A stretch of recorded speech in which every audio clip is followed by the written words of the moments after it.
Here's some science that scientists aren't going to be able to prove for the next 100 years. We're taught that the first dimension is a straight line. This is Newtonian physics. We're also taught that the second dimension is a plane and the third dimension is a cube. But look around you and tell me one thing you can see that's not man-made, that's in the shape of a flat line, a square, or a plane. Everything has curvature to it. So the true nature of these shapes, I'm going to show you.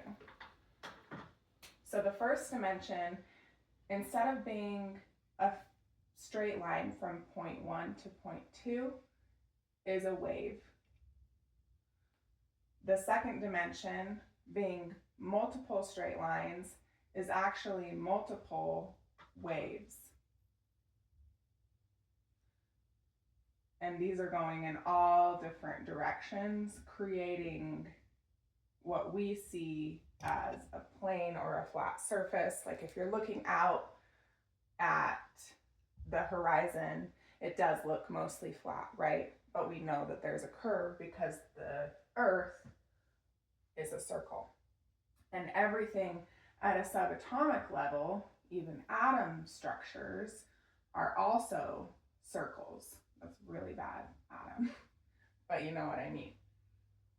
Now, when we get to the third dimension, this is where we have a new shape created, which is actually a torus. And what a torus is energy infinitely moving in and out. So the thought that this is a cube is incorrect. However, that's what it appears to be from the third dimension. And you can see this if you look at the sun, and I know you're told not to look at the sun, and I'm not advising to stare directly into the sun, but if you take something small, for example, make a shape like this, and make a really tiny little hole in between your fingers or your palms, and put it up towards the sun so that you can see the sun. And if you make it small enough, you can see the shape of the torus in the sun. This is something that you can actually prove and is in shapes all around us, is this torus shape. Now, when you start looking at things in different frequencies rather than being flat, that creates new possibilities. Once you understand that we're living in a realm of frequency instead of static or rigid structures, you can understand how to then manipulate this frequency. So, with that in mind, something else to understand is that you yourself are a frequency. You yourself, you're taught that you are a body. You're taught that this is what you are, and that there is nothing outside of you, only what's inside within this body is what's making you who you are. However, you are also made of not only one, but several toruses. So your brain is one torus. Looks like you have crazy hair now. Your brain is one. Your heart is another. And you could even go to saying that each of your chakras are their own toruses and vibrating at specific frequencies. And within these toruses, or rather without them, there's a larger torus that makes up your energy field. And they're made up of all these different centers, and the broadcast or the frequency that all of these centers are creating. So once you start looking at yourself as a Taurus and no longer a human or a body, you understand that you are vibrating and you are frequency.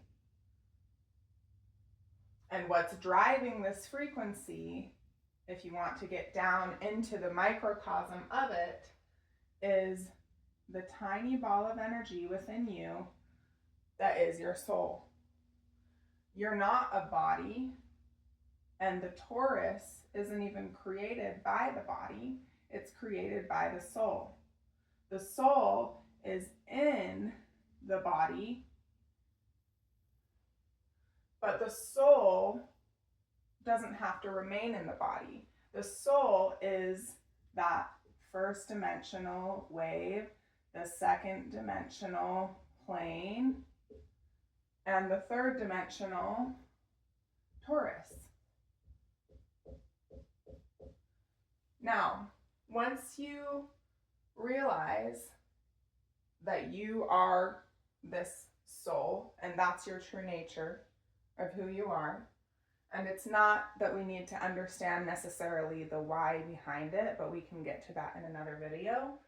You understand that you control this Taurus with this soul.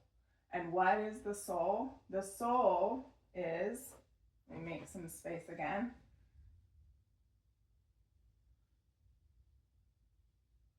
The soul is the I am. It is the awareness. Sorry, my marker is going out a little bit, but it is the I am and the awareness, and what you are conscious of being is what is going to be broadcasted out. So when you say, I am wealthy, you magnetize that frequency of I am wealthy, which draws the energy of wealth into the Taurus that is your human body. And then the human receives the wealth. And that's what you experience in this 3D realm. Now, if we're going to go even further, we can talk about what's outside of the 3D. So you understand that the first dimension is not a straight line, but is a wave with infinite potential. You understand that the second dimension is not a plane, but a crossover of waves creating what appears to be a surface. And you understand that the 3D is not a cube, but rather a torus. Now, in Newtonian physics, we're taught that the next level is a tesseract. So this tesseract contains a cube within a cube. A little bit of a wonky cube, but it's a cube within a cube. Now, with what we've just gone over with the actual structure of the fields and dimensions, we know that inside this cube, or rather what this cube is actually a torus. And that means that this tesseract is a torus within a torus. Do you see where I'm going with this? So we are living in a dimensional space created not of cubes, not of squares, but of toruses, which are infinite energy pouring in and recycling over and over and over again. So at any moment, this energy can always be renewed. And if you know this word, atrophy, you know that energy can neither be created or destroyed. It is infinite.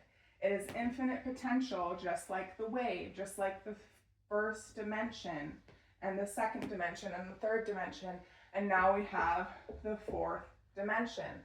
So when people say they're living in the fourth dimension, this is the understanding that there are powers beyond your physical body, which is the 3D and the 3D torus. They understand that in the fourth dimension, there is another torus, another energy source outside of the body. And this indicates that living in what we see as a third dimension reality, we also have access to this fourth dimensional energy, which is the creative and operant power of the world.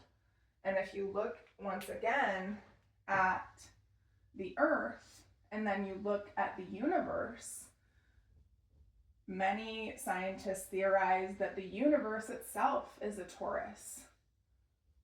And that's what I will teach you as well. So you have the earth. This is earth. It's going to be wonky because I'm not an artist, I'm a teacher. But this is the earth.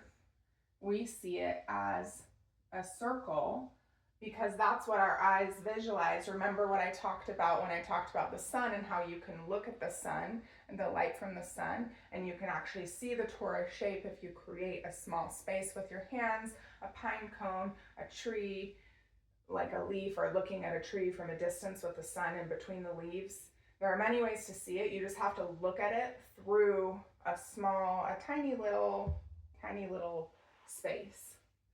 So we've got the earth, we've got the sun, which is its own torus, and then we've got the universe, which some scientists see as a circle, but I'm going to tell you is also a torus. And this is the fundamental shape of the universe, of reality as we know it. It's all light, it's all frequency. And when we talked about your soul can manipulate the energy, because your soul is more powerful than an atom. Your soul is so powerful that it can't even be seen by science. So science has discovered atoms, but science hasn't discovered the human soul. We have discovered something interesting, that when fertilization happens, there is a spark of light that enters the embryo, and that spark of light leaves the body once we're gone. But other than that, we can't really say what a soul is. But I'm going to define it for you as a little ball of light, and that's who you really are. And if you're a ball of light, you're a ball of frequency, and you can manipulate what we call matter.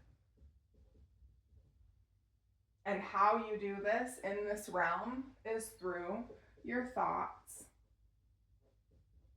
your feelings, and your actions.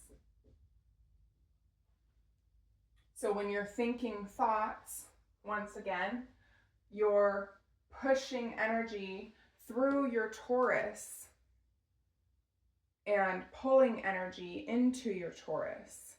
And this energy will magnetize and create a frequency around you, and through that energy, you'll draw things to you. So this, your soul, remember, that's who you are. You are not your body. You are not the things around you. They are an extension, rather, of you and of your thoughts, your feelings, and your actions.